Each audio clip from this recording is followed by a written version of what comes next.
Fight or flight, that brings up a gorgeous point. So COVID right now, there's fight or flight. That's what fear does. So most of us are fleeing it. We're sequestering at home. Doctors and scientists are fighting it. It's like fear is here to help us solve the problem. We're fighting or fleeing this enemy. The fear is the solution. And, a lot of people I know are numbing out right now, eating a lot of food, right? Junk food, drinking a lot of alcohol. They're going to miss this amazing opportunity of growth and aliveness that people that are willing to feel their fear and be honest with themselves about their fear. There are people at home that their relationships are blowing up, right? They're not dealing with their fear, or there are people that are coming closer and closer because they're talking openly about their fear. So you can either go numb during this time and miss the whole experience, which would be really tragic, or you can come alive with your fear right now and just be part of an amazing future for us all that includes us being willing to feel fear and being in emotional flow.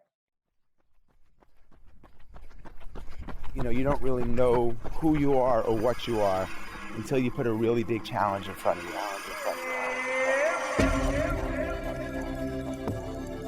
Fear is an asset and ally here to help you be magnificent. This crazy, silly, stupid idea to run across the Sahara Desert. You did make it this time, but you said if you didn't make it, you would try again and again. Everybody's connected to nature, connected to music, to their families, and now we're going to build a world that doesn't have racism and war and starving kids. I kept telling myself, run at it, and just keep smiling. Hi. So you're back from Mexico, right? You were just in Mexico? I am. I was planning on being back to do some skiing in March, and then I was going to go heli skiing for 2 weeks in Alaska. And of course, didn't come back, stayed in Mexico, felt safer in Mexico. Really? So what were you doing in Mexico?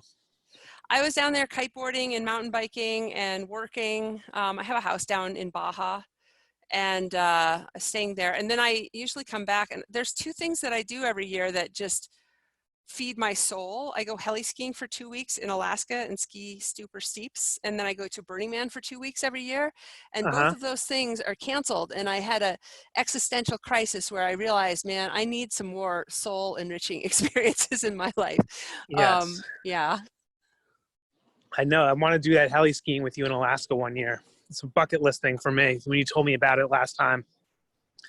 Anybody that is out there that's an expert skier or snowboarder that's listening, reach out to me. I go every year. I don't like to go alone. There's no charge. I'm not doing facilitated sessions up there. I just want to go with cool people. So I'm always encouraging people to reach out to me and come with me. So I don't brag about much, but I'm a very good skier. Not as good a skier as you, but I haven't skied in almost 20 years because I just was snowboarding. And this Christmas, I was in Seattle with my brother-in-law, who is a good skier. And we went night skiing outside of Seattle. And I put skis on for the first time in 20 years. I still got it. My brother-in-law is very, I want to say, secretly judgmental about skiing, but I think I impressed him. Well, the thing about skiing and snowboarding, for that matter, I snowboard as well, is that I run these ski camps. They're mindset only camps called the Art of Fear ski camps, and they sell out months in advance. They're really, really popular. There's no technical instruction whatsoever. It's just kind of accessing flow states by choice rather than by chance. And I get all sorts of people coming through there, including professional skiers, including ski instructors who want to take what I teach them back to their students. And I, every once in a while, get somebody who hasn't skied and not even snowboarded for 30 years. I had this guy, he was a ski bum till he was 40, and then now he was 70, and he hadn't skied a single day until he arrived at my camp. Oh my God. People are very surprised to learn that it's like riding a bike. You do not lose It comes back. You lose muscle tone, but you do not lose skills. It felt good to be back on the sticks, I got to tell you. I really want to go again. Hopefully someday soon we can get out there. So actually, maybe that's a good way to just jump right into it. Art of Fear skiing. for people that didn't listen to the last. So when this whole lockdown thing happened, and like maybe even a little bit before the official lockdown, you know, people are getting scared. I resent out our podcast that I did with you to everybody and said, this is the podcast you need to listen to. And you know, you're like right at the very beginning of every podcast we do, we have our intro song where we have different clips from some of my favorite interviews. And we have you saying, you know, fear is an asset, not an ally, here to help you be magnificent. And it's something that really has stayed with me since the last time we did an interview, which I guess was almost 2 years ago the Spartan World Championships. And I just feel like now is such a moment that we could really all benefit from hearing from you again. And so for people who didn't hear the first interview, let's just catch them up real quickly. Can you tell people a little bit about you and how you've come to have such an amazing relationship with fear? Yes, it's been a long and crazy journey. I started off as a professional extreme athlete sponsored by Red Bull, best in the world at my sport for 12 years. I was a big mountain extreme skier. I mean, 12 years is a long time to be that good at something. And yeah, I was risking my life sometimes on a daily basis. You know, that's what extreme sports are. You know, the consequences of failure are death. And I somehow managed to survive where a lot of my friends didn't. And then I laugh because it, you know, makes me feel uncomfortable to even talk about it. Right. I was also voted by the outdoor industry to be the most fearless woman athlete in North America, beating women in all sports disciplines, not just skiing. So I have this background of being called fearless, and I was famous for it. And, you know, the thing is, I believe the hype. And about 10 years into my ski career, just things started to go south. Yes, I felt fearless. Yes, I was the ideal of what everybody hopes to be, you know, like the poster child for the dream to be fearless. But my life just started falling apart. I was getting injured more and more, and which didn't make any sense because I was in the best shape of my life and only getting better and better at my skill. I started to burn out. I actually started to dread winter and hate skiing, which is bizarre. Really? I had PTSD because of all the trauma that you endure as an extreme athlete. You know, watching friends die, near-death experiences, that sort of thing, injuries, watching others' injuries. And I just became desperate to get out. And so I quit, even though I didn't have to. I mean, all I had to do was show up at the parties and drink a can of Red Bull and I'd get paid. I didn't even have to ski if I didn't want to. I was hosting television shows. I was writing articles for magazines. I'd call. But I quit because I was tired of living an inauthentic life and I needed to recover from I didn't know what.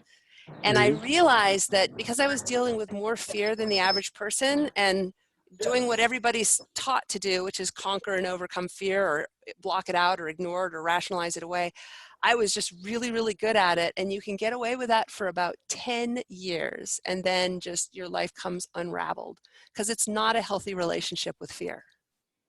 And I started dissecting this by working with Zen Master, and I studied Zen for 15 years, and then I became a mindset sports coach, and then I became a Zen therapist, and yada, yada. I wrote a book about the art of fear, and no, I didn't yada, yada over the best part. The best part was like all the insights that just kept popping up like popcorn. Like I basically, in 33 years of real world experience, put the puzzle together of exactly what causes anxiety disorders, depression, irrational fear, panic attacks, PTSD, and now I'm capturing it and bringing it to the world, and through a completely different resource than like studying about this kind of stuff in like a PhD program or something, like just real world experience. And so it gives me a really unique platform to speak from experience and share these unique concepts with people from a place of, I guess, authority. I mean, so, you know, the last time that we spoke, we had a beautiful walk at the Spartan World Championships in Lake Tahoe. And, you know, it feels like another universe from where we are now. Yes. Just not just like physically, I'm walking in New York City. It is a beautiful day here, but everyone around me is wearing a mask. And everything, all the stores and restaurants are closed, which is very strange for New York. And, you know, I think people are afraid. So is there a difference, first of all? I mean, I'd like to get into kind of what you learned. Well, maybe that's a good place to start. What are the ways when you talk about people, you know, typically don't deal with fear well? What are the ways that they typically deal with fear? Well, let's talk about this time that we're in right now with COVID-19. You know, there's so much fear. Of course there is. And however a person's relationship is with fear determines their behavior right now or what they're going through. It's like the universe is saying, okay, I love to personify fear. Like fear is like this person in your life. And the universe is saying, okay, you two go lock yourself in a room and you figure your shit out. Like you've got to deal with your fear. You've got to learn how to have a conversation with it, make friends with it, all of that. But if we're used to seeing it as an enemy, and if we're used to seeing it as a bad thing, which we're kind of taught it is, you know, we have developed really bad habits and patterns around how to deal with it. And those habits and patterns are really going to be accentuated right now. And so this is the, you know, getting down to business talk. But here's the thing, however your relationship is with fear determines your behavior right now. And, you know, COVID-19 is the enemy, but oftentimes people will say, no, fear is the enemy. And that's the residual of the COVID-19. That's not true. Fear is the solution, not the enemy. We should be feeling fear right now. And it's the thing that is going to make us bring our A game to make decisions. There's fear if we go out in public. There's fear if we don't go out in public. You know, fear is not just making people stay at home. You know, fear is also making people go out and getting exercise and all that. It's like there's fear if you do, there's fear if you don't. There's just fear everywhere.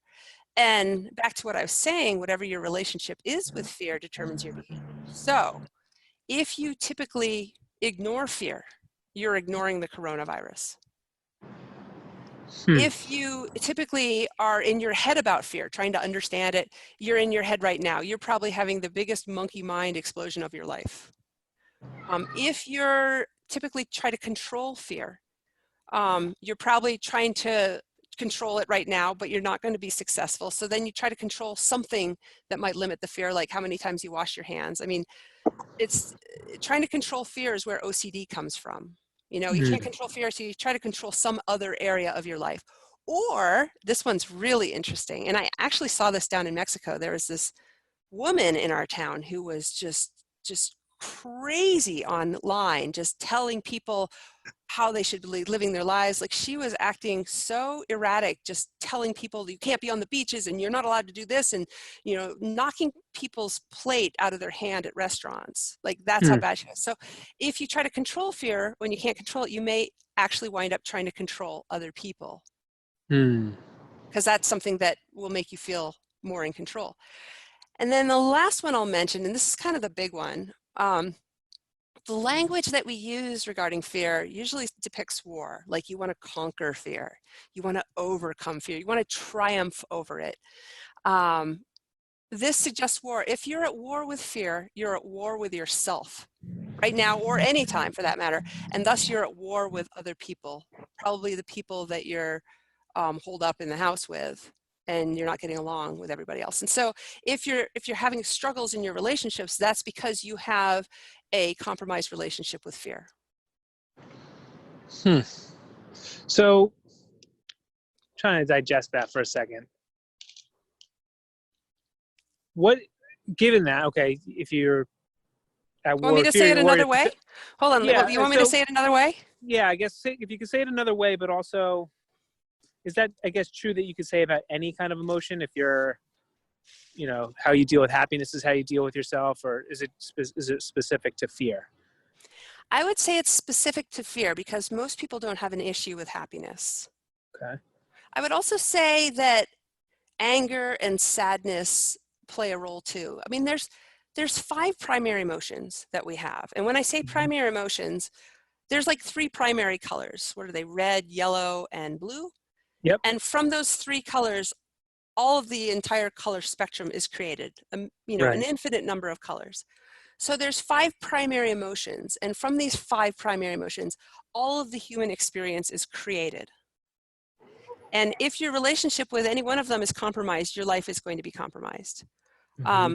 And some people that are specialists in this field argue there are only 3 primary emotions. And they say it's fear, sadness, and joy.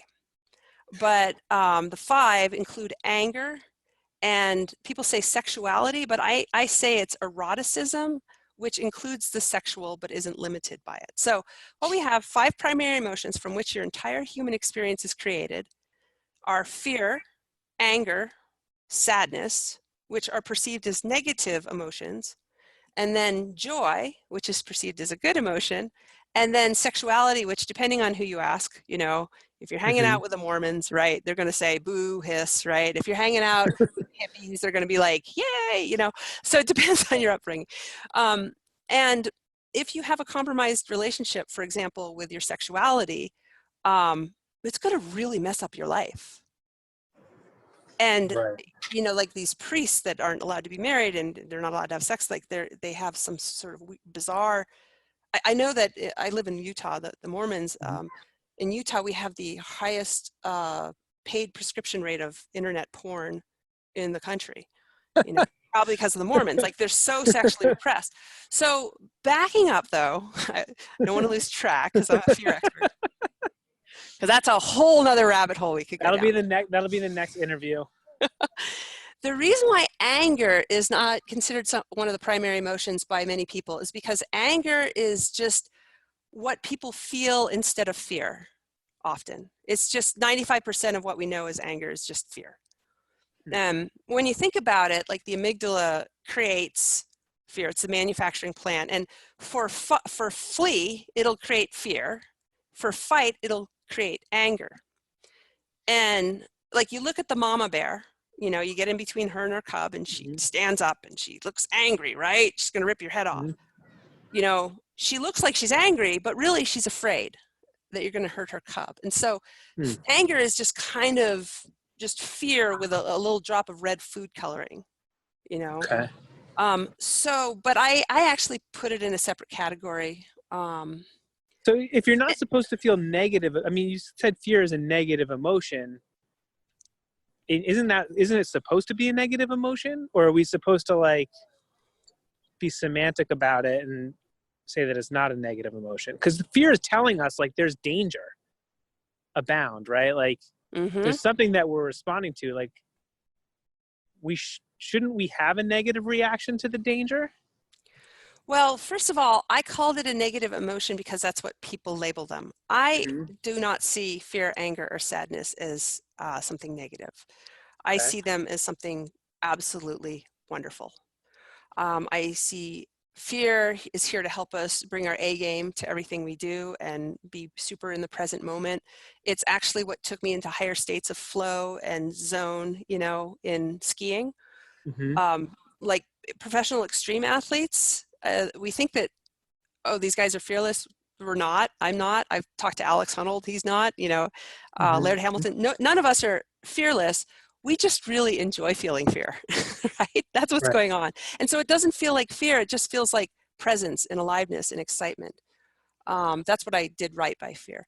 And then anger is here to right a wrong, you know, to lend confidence and burns hot and fast. And it's, you know, without it, we'd still have slavery. Without it, you know, like we look at these teenagers that are fighting for the planet's survival, like they're angry, you know, like that's healthy anger.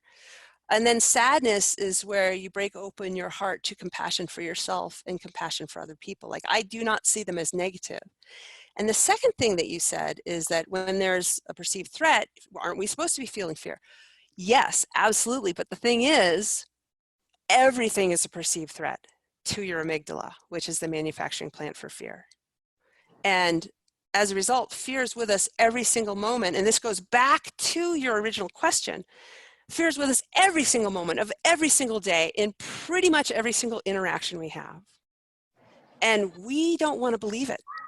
We're like, no, we're all about love, which is, yes, true. But we're also all about fear. And it's not this whole choose love over fear. Like, that's ridiculous. That's like, okay, I choose to not be human. You know, that's not the right thing to say to somebody that feels fear. The right thing to say to somebody who feels fear is, can you find a way to love your fear? You want to be all about love, find a way to love your fear. Because if you find a way to love your fear, because it's with you all the time, you're going to love yourself. But if you feel like fear is a sign of personal weakness or a character flaw, like we're taught by teachers, by society, by self-help gurus, by psychologists, by doctors, you name it. If we see it as a sign of personal weakness, and every time we feel it, we feel like there's something wrong with us, but we feel it all the time, eventually we're going to feel like there's something wrong with us all the time. And our modern message about what to do about fear, which is get rid of it or conquer it, which ultimately puts us up, you know, to live under an impossible ideal, leads to dramatic self-esteem issues and self-doubt, and just people feeling like there's something wrong with them. Is there a difference, though, in the type of fear, or the type of, no, maybe either in a difference in the type of fear or the difference in the thing that you're afraid of? Like, it's one thing to be afraid of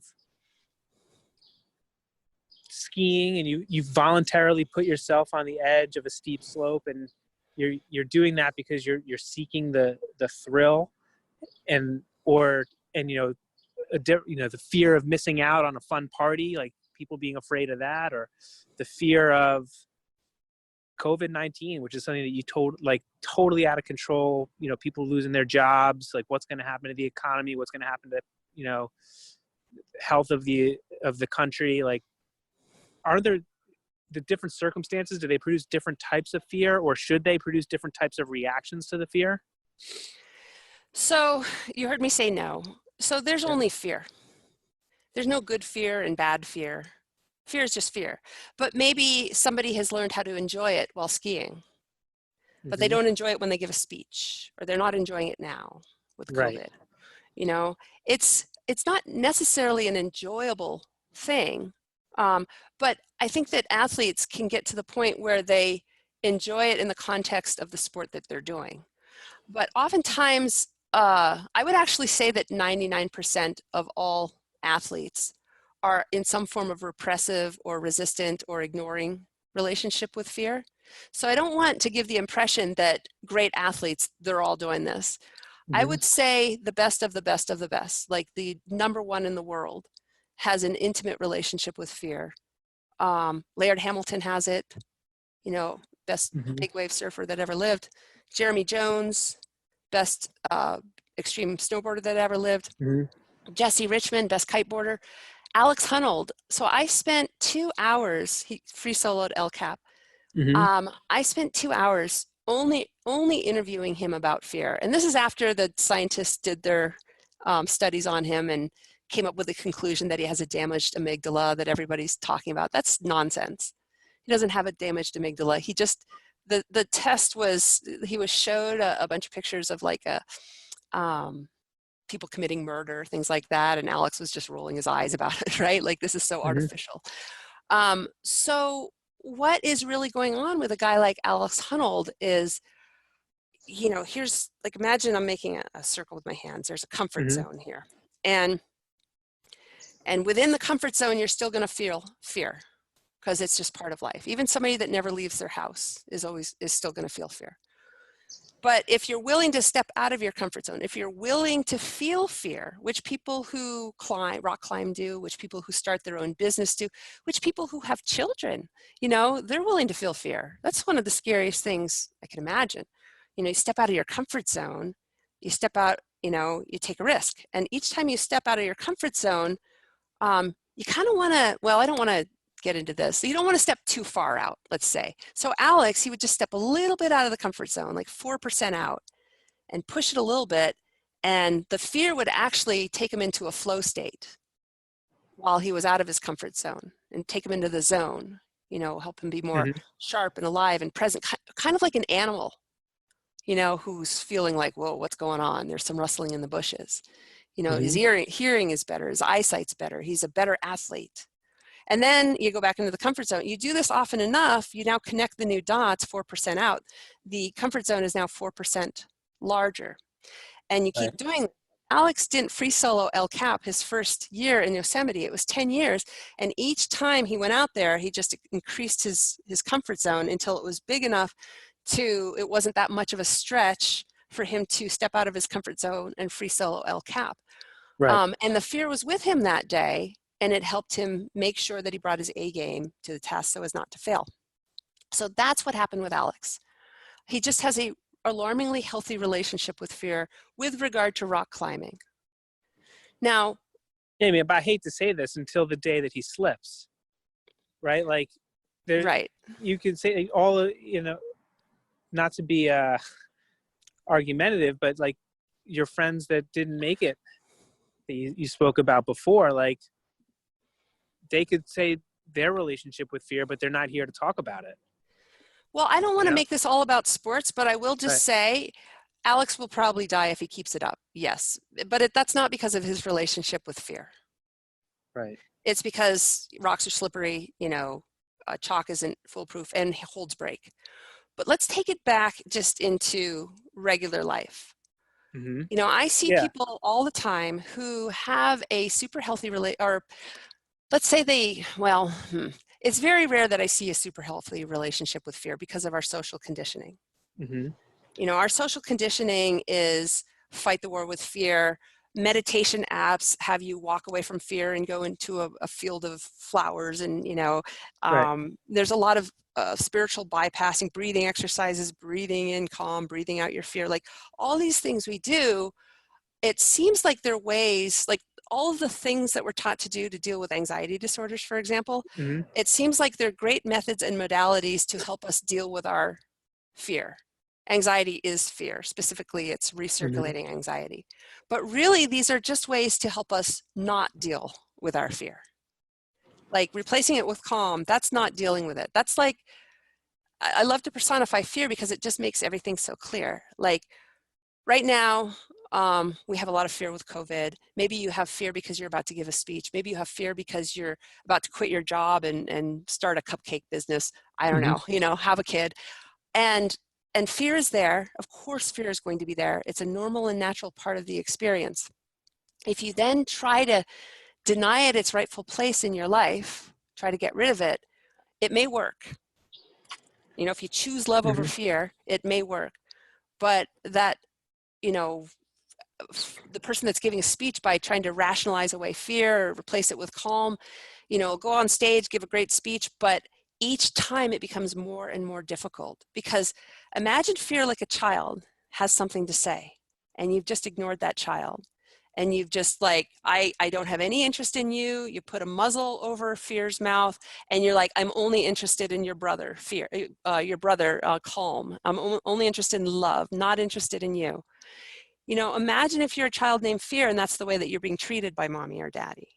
And you're just there to help them give a great speech. You're just here to help them, open their business and have them be successful. And you're just being mistreated like this. And after a while, you're going to start to feel misunderstood, frustrated. And your job is to feel fear. And so you're going to be more afraid because daddy's not listening. He's out there giving a speech without my assistance. Oh my gosh, and fear is at this point now going to start talking louder and louder. And it's going to become harder and harder to ignore it. And I've found that ignored or conquered or gotten rid of or replaced fear, I say after about 10 years, it starts to become problematic. That fear after about 10 years, and we see this in like teenagers, if they were told at age 5, like make it a great day, like fear's not allowed, they're going to have an anxiety disorder by age 15 because of that message that mommy and daddy sent, that society sends. Because now that fear is screaming at them. And it'll show up in one of 3 ways, either as an exaggerated version of itself in the form of anxiety, panic, irrational fear, or it'll show up redirected in other ways as anger issues or depression. Because if a kid, let's say, or anybody is unwilling to feel fear because it feels like a form of weakness, they have to feel something. And so they'll feel anger instead because it feels more powerful. We see this in kids a lot, they have a scary home life and they're just angry all the time. Or depression if anger's not welcomed, sadness is more acceptable, so we'll go there instead. Or, and here's the really interesting one, when you kind of trap the flow of fear in your body, like water, it starts recirculating round and round like anxiety, and it'll kind of flood into any available space, including our thoughts. And this goes back to your original question that you asked me about fears, like fear of something. So it'll show up as, I know I've been talking for a while, but this is such a key point. Fear, proven by science, is just a feeling in your body of discomfort. When it tips over the edge and becomes fearful thoughts, that's what I'm describing, where like fear is supposed to flow like water through your body, like water through a hose. But if you try to get rid of it, you kink the hose, it'll start recirculating round and round as anxiety, and then it'll flood into your thoughts, and it'll show up in your thoughts as fearful thoughts now, or fear of something. And it'll be irrational, fear of mannequins, fear of closed spaces. So this is yet another reason why you do not want to have a compromised relationship with fear. It will mess your life up in ways that you can't even imagine, like to the point where if you have a problem in your life, the resistance to, or the fighting, or the controlling, everybody's different, of fear either has something or it has everything to do with it. And conversely, this is the last thing I'll say. I said I was going to make it really simple for you. If you have a healthy relationship with fear, this is one sentence, then you are a healthy person. So what does a healthy relationship with fear look like? If I'm feeling afraid of COVID-19 right now, maybe I'm afraid for my health, or maybe I'm afraid for my parents' health. Maybe I'm afraid that there's 30 million people unemployed and what's going to happen to the economy, and, is there going to be civil unrest, and like whatever it is, like there's a lot of things to be afraid of right now. What is the healthy way to, I don't even know if this is the right term, to deal with that fear? I'm not even sure if you're supposed to deal with it based on what you're saying, but like, what is the appropriate way to respond or to feel or experience that concern, that feeling of discomfort, that emotion, that fear? What is the healthy way to do it?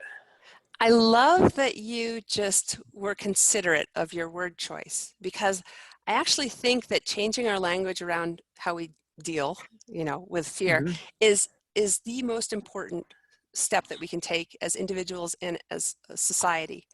Because back to seeing fear as a person in your life. At this point, it's your roommate. Let's use that analogy instead of child. Okay. Or, would you say, well, how are you going to deal with your roommate? Like that, that connotes a kind of like, oh, they're just such a crack. Like, I can't believe I'm stuck with this asshole, right? And I got to deal with him somehow, right? It's the language "deal with" suggests that it's something that you have to endure or that you don't like. Right. Whereas the language of what language would you use? Right. How do I relate to, or how do I get to know better, or how do I treat accordingly my fear? Like, okay, right now, the universe is saying, like, this is the opportunity right now. You two, you and fear, you and your roommate, you guys haven't been getting along for a while, as evidenced by XYZ issue. You guys need to, maybe it's PTSD, maybe it's anxiety disorder, maybe it's anger issues, maybe it's you're fighting with a loved one, or, something's going on where you're emotionally compromised. You two need to go to your room and work it out.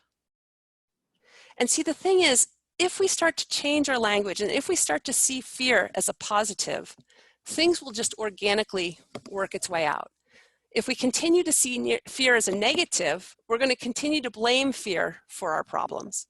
But really, fear is not the thing that holds us back. Fear is not the thing that causes problems for us. It's our misguided reaction to the fear that causes problems. So first of all, you and fear are stuck in a room together. You have to see that fear didn't start this, maybe this war or this conflict that you have with him. You started it. You picked the fight, and fear is merely retaliating. Can you, first of all, apologize to fear? And wait, can we, sorry to interrupt, but can we put this into like a little bit more of like the real context of what's going on? So let's say that I'm afraid of what's going to happen in New York City because, you know, there's 30 million people lost their job and like what's going to happen to the economy. And there's people walking around with masks and, you know, I feel afraid about that. I'm concerned about the city that my son is going to grow up in, and it gives me anxiety.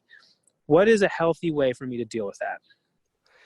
Well, or deal, me, again, the word deal, but like, what is a healthy right. way for me to experience, relate to, get to know, react, whatever word you want to use? What is the healthy way for me to do whatever with regards to that? This is what I would do. So you want to see these emotions like droplets of water coming through your body. Proven by science, they show up in your body first. And you want to just be in flow with them. And it's, you know, here comes fear, like, oh, I'm running out of groceries. I need to go out and get groceries. I feel afraid. And just saying that, I feel afraid, without having a stigma attached to that, can be life-changing. Of course I feel fear. But I'm more afraid of running out of groceries than I am afraid of going out. So the greater fear wins. I go out, you know. But the fear is actually here to help me take precautions. I don't forget my hand sanitizer. I don't forget my mask. I wash my groceries. I try to limit my exposure. I wash my groceries before they come back in the house. I take my shoes off at the door. I jump in the shower. I put my clothes in the wash. Like the fear is there. I said before that COVID is the enemy and fear is the solution. Like the fear is here to help us make smart, on-point decisions. Mm. And then, because I'm in flow with my fear, then, you know, I'm back at home, I have the groceries, and then the fear is gone. Proven by science, once the threat is over, once I'm back home, you know, take a deep breath, and then the fear is gone in 10 to 90 seconds later. There's no residual fear. And then oftentimes, because all the emotions are blurred together, you know, sadness may show up. Like, I'm just really afraid for the people that I know that have nothing, and I'm feeling sad for them. I feel empathy for them. And then that sadness opens my heart to love and compassion, and I'm making a lot more donations. I reached out to a friend of mine that has a cat sanctuary. I know they are paycheck to paycheck, and I just gave them $1,000, right? Like the sadness actually breaks hope in your heart for empathy and compassion for other people. And then let's say you're the type that is also feeling anger, like why are we still sequestered? Like people are losing their businesses, and you know, this is not working. This is not, what are we gonna, you know, 2 years sequestered? Like there's also fear of not opening back up the economy. Right. You know, there's like I said, there's fear if you do, there's fear if you don't, there's fear everywhere. Every decision involves fear. So can you pay attention to your level of fear? Like, am I more afraid of staying at home and remaining as lonely as I've been feeling? Or am I more afraid of risking the possibility of getting COVID? And and possibly, you know, affecting the death of somebody's grandmother. You know, like these, like people poo-poo fear-based decision-making. I say if we don't invite our fear into the decision-making process, and we only kind of use our intellectual mind, we become blind in one eye, you know, because we're not making intuitive decisions. Like if you can invite fear into the decision-making process, you make intuitive decisions. So let's say I have fear of going out in public and exposing myself to COVID. I'm only 53 years old, like it's a level 5 out of 10.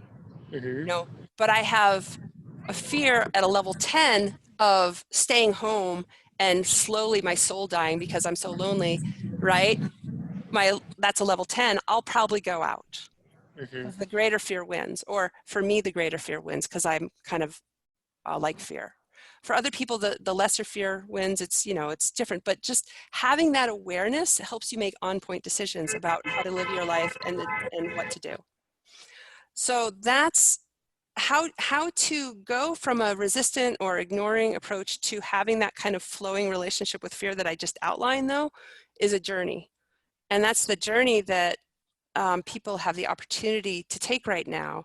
And how you learn how to do that is what I can talk about next. Right. Yeah. So what is the protocol for taking that journey? Well, backing up to what I said first. So fear is proven by science, first, just an emotion, a sense of discomfort in your body. We've gotten in the really, really bad habit of dealing with that emotion intellectually. Like, what do? We try to understand it. Where's it coming from? We talk about it with a therapist. It's like we're so in our heads about it as a way to not have to feel it in our bodies. And we think that our big brains that can solve emotional problems, figure this out. It's actually the biggest form of resistance I see, and is probably the reason why we have such rampant anxiety disorders today. Because we've gotten to the point where we're dealing with our emotions intellectually. Okay. And we're trying to understand them as a way to control them. Fear does not want to be controlled. It'll only wind up controlling you, anxiety disorders, rampant, depression, rampant, right? We need to go back to our roots and be kind of like, look to animals as great examples of this. And of course, we're more complicated than animals, but I think when it comes to emotions, it's time to kind of go back to the station, kind of go back to our roots and learn how to deal with our emotions emotionally. And it's to the point now where anxiety disorders, depression are seen as mental illness. They're not mental illness. They're emotional illnesses. And they need to be dealt with emotionally. So, okay. fear is a feeling in your body. Maybe stop walking, close your eyes. And I want you to go into your body and find any kind of feeling of discomfort that you have. And notice where it is. Notice what it shows up as. And keep in mind, it may not show up what you believe to be fear at all. It may show up as anger. It may show up as sadness. It may show up as worry, anxiety, which are another names for fear. It may show up as like the discomfort of lower back pain or an old broken leg that won't heal. Notice there's an emotional component to that as well. So just find any kind of discomfort in your body. And just acknowledge right now that it's normal and natural to feel discomfort. It's not a sign of personal weakness. It's not a character flaw. And that can be really life-changing for some people. Now, here's the big one. What is your relationship with that discomfort? Because this is the big moment where you see, there's 7.5 billion different people. There's 7.5 billion different relationships with that discomfort. What is yours? Do you ignore it? Do you drink alcohol to not deal with it? Do you smoke pot to not deal with it? Do you make yourself so busy that you don't ever have to feel it? Does it only show up in the middle of the night because you're so good at blocking it out during the day, and then you have to take sleeping pills to shut it up then? What is your relationship with that feeling? And that you two are in a room right now, like, now's the best time to get to know what is that relationship. And is it an intimate flowing relationship with it? Probably not, because of our society norms. What's it going to take to have an intimate flowing relationship with it? First of all, acknowledge where you are. Like, if you're in prison, you can't see what kind of prison you're in until the lights come on. You got to have that awareness of what your deal is with that feeling in your body. And then the last step is, can you learn how to embrace it? Can you learn how to not just merely accept it, but embrace it? Give it a hug, give it some love. See it as an upset child or a roommate that you're not stuck with, but actually, living your life alongside. And that's just so misunderstood and so just fighting you back because you've been so rude to it. Can you just give it some love, a hug, and some attention? And do this without trying to get rid of it in any way. It's funny that you say that. Sorry to interrupt, but it's funny that you say that last part, because I was saying, am I not supposed to try to fix it? Like, because when you said, like, feel like any discomfort in your body, I noticed, like, the actual physical discomfort that I felt in my body were that my shoulders were slunched over.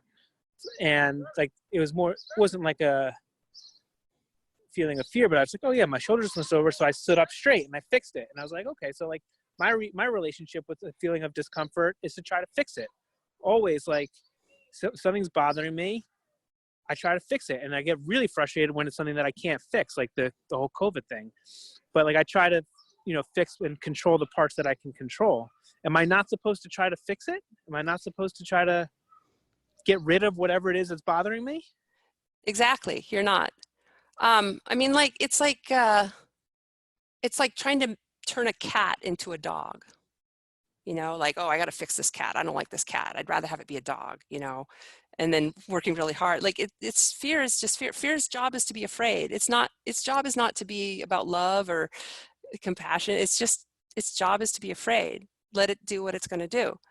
You know, let this child of yours, or this roommate, or this, I like to also consider it an employee in your corporation. Let this employee do its job. And like, just to help people understand, you know, once this podcast is over, like how can I take what she says and implement this in my life? Here's all you need to know. So let's say, Jean, you're my fear. How do you like to be treated? With respect, consideration, love. You don't like to be misunderstood. You don't like to be ignored. And, you know, every time I saw you, I'm like, Jean, we need to fix you.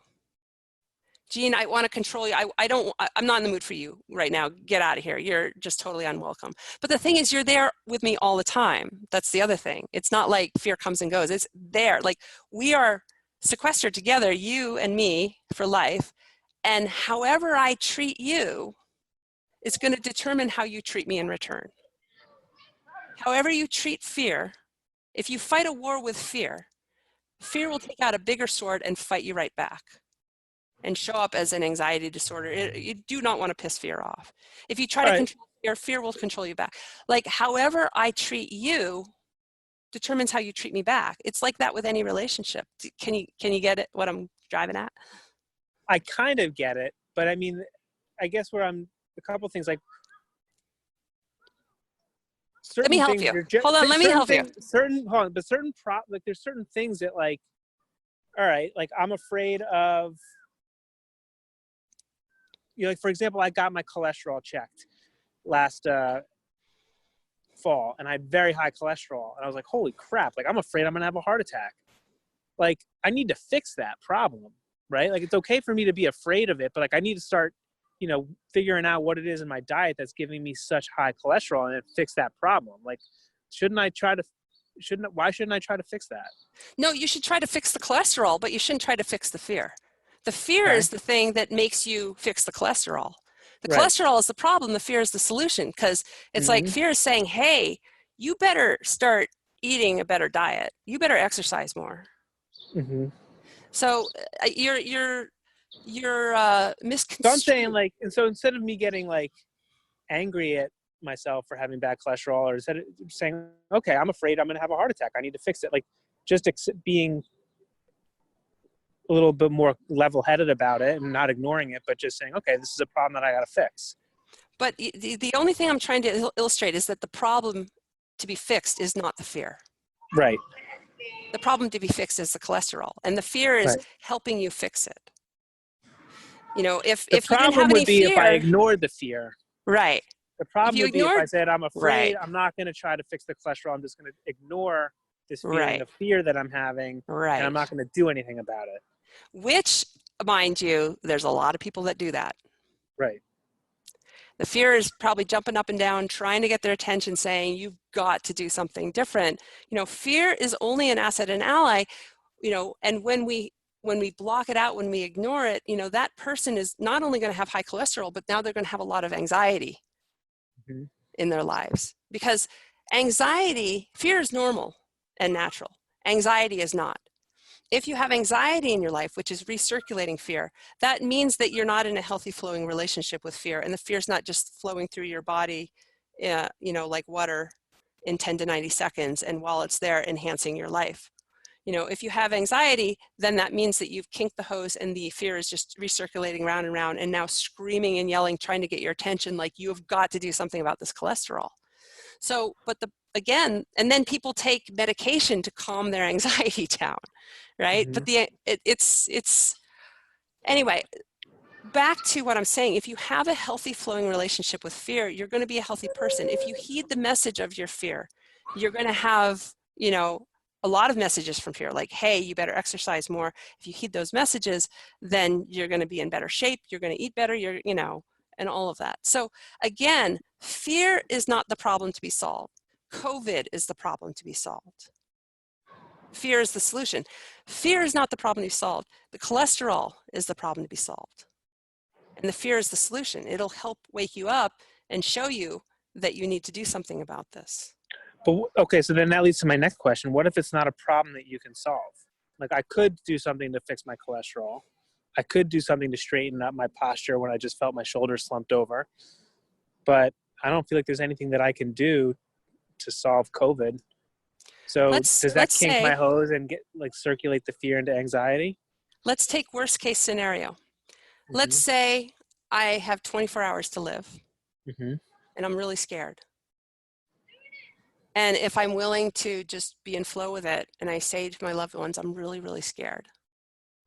And, I will smack them upside the head if they said, oh, there's nothing to be afraid of. No, they will say, I'm really afraid too.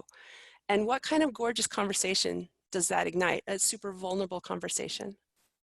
And like right now, if you're not getting along with your loved ones, it's probably because you're at war with your fear. And so you're at war with them or making them deal with your fear on your behalf. Like, what's the solution for that?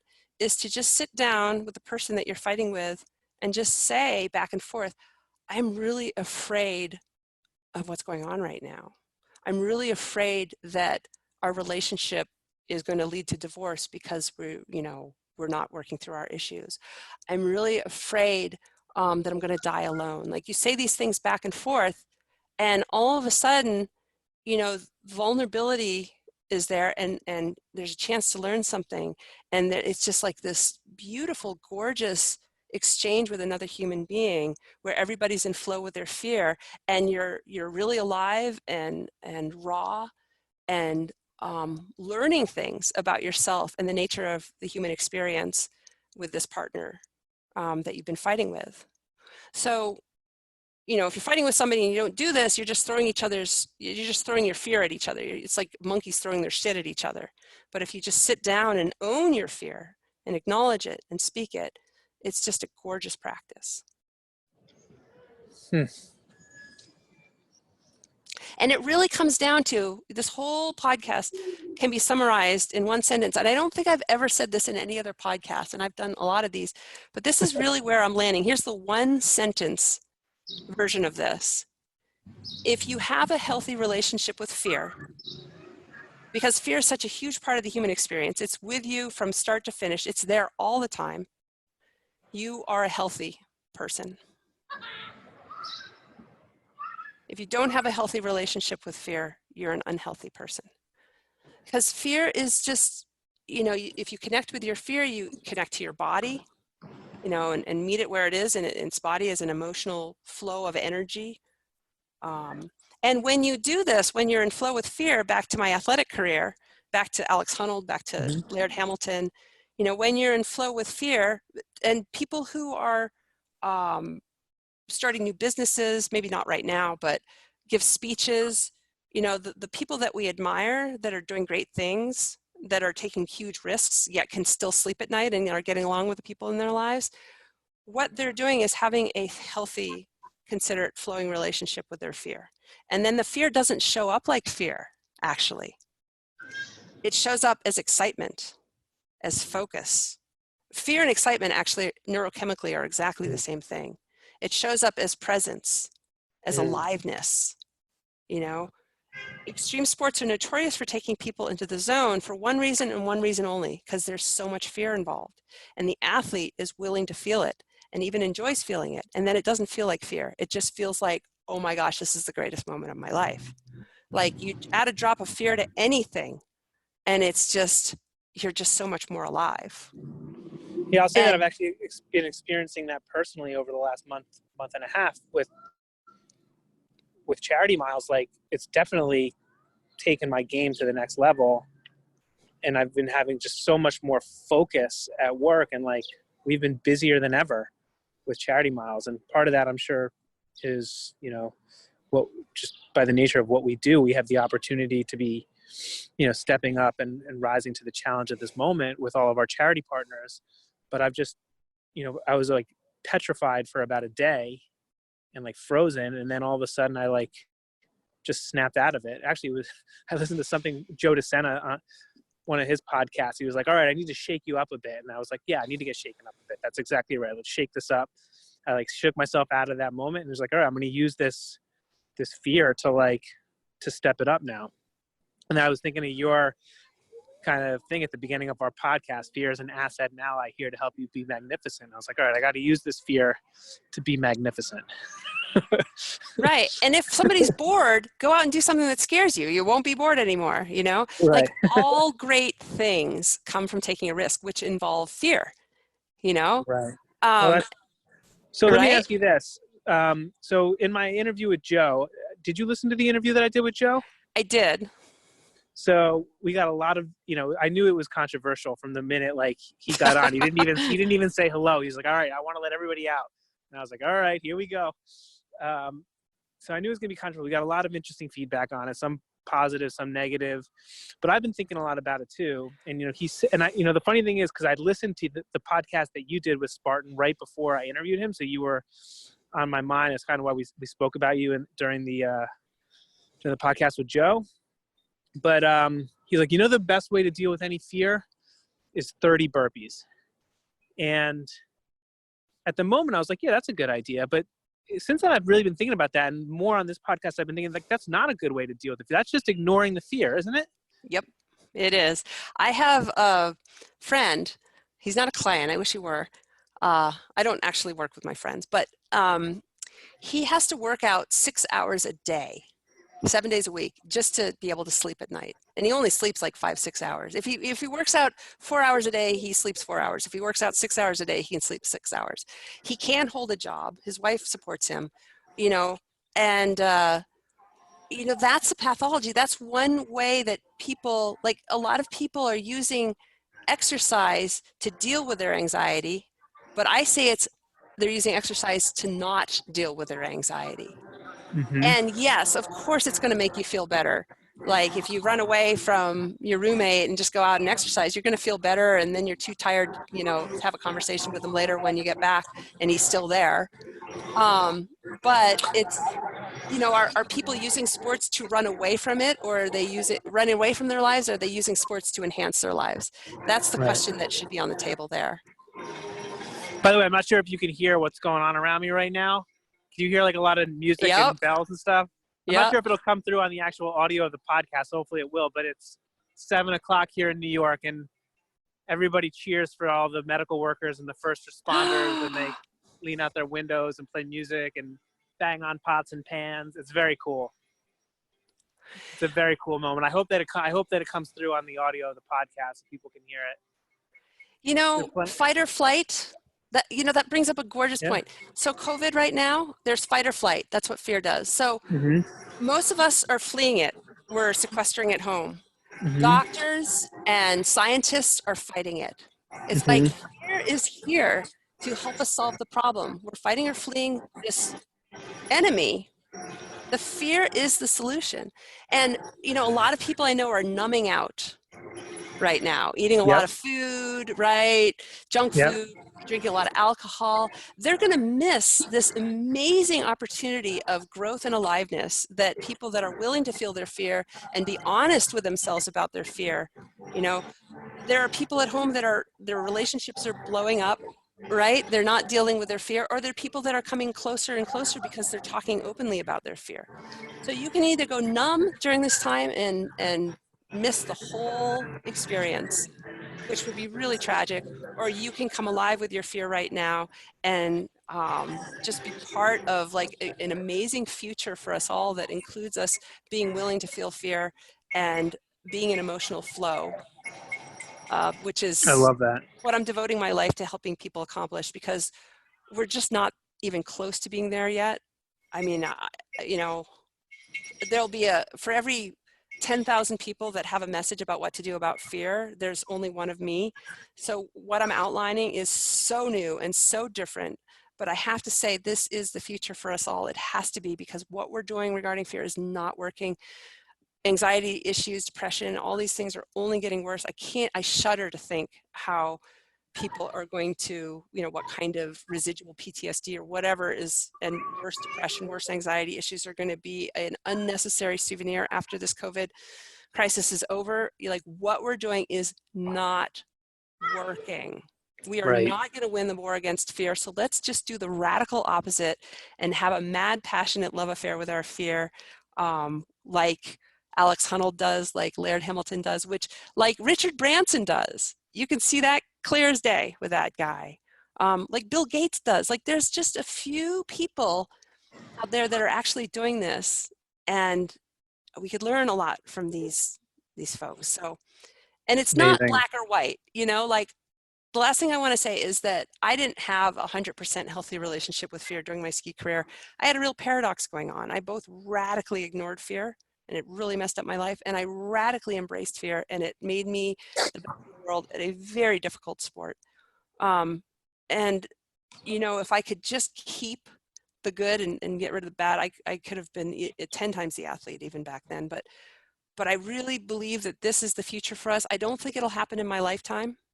I don't think I'll see us having an intimate flowing relationship with fear in my lifetime, but I hope to just be some small cog in the wheel that sends us to a trajectory of having a healthier emotional future, rather than, you know, someday 50 years down the road, everybody's medicated. Well, I hope so too. And I hope that the people listening to this have taken as much from it as I have. And I feel like this is like our first interview I've listened to so many times, and each time I listen to it, I feel like I pick up something new, and I'm sure that'll be the case with this one too. Like there's a lot in here, and I'm so grateful to you for sharing it with us. I mean, this is a voice that we need to hear right now. And I hope this has been helpful to people out there who are experiencing fear to have a more healthy relationship with that. So Kristen, thank you. And I hope that the next time maybe we're doing this in Alaska in a helicopter or something, going up the mountain. Totally want to go skiing with you. The last thing I'll say is put a period after the sentence of I want to have a healthy flowing relationship with my fear, period. Because I see a lot of people out there that are giving the great advice that fear is normal and natural, but then they're putting a comma after it and saying, but you don't want to let it get the better of you. And so it's mixed messages, you know, just only think about how can I have the best possible relationship I can with this child, this roommate, this employee that I've been sequestered with, and then you'll find the answer by asking that question. Amazing. Thank you so much, Kristen. Bye, Gene. Thank you. Bye. Hey everyone, Gene here. Wanted to include a little postscript to the end of this podcast because I forgot to ask Kristen to share her website, which is KristenUlmer.com, and she's got a really cool fear assessment quiz there that you can take that will better help you better understand your relationship with fear. So head on over to KristenUlmer.com and check that out. Thanks again to Kristen. Every mile matters.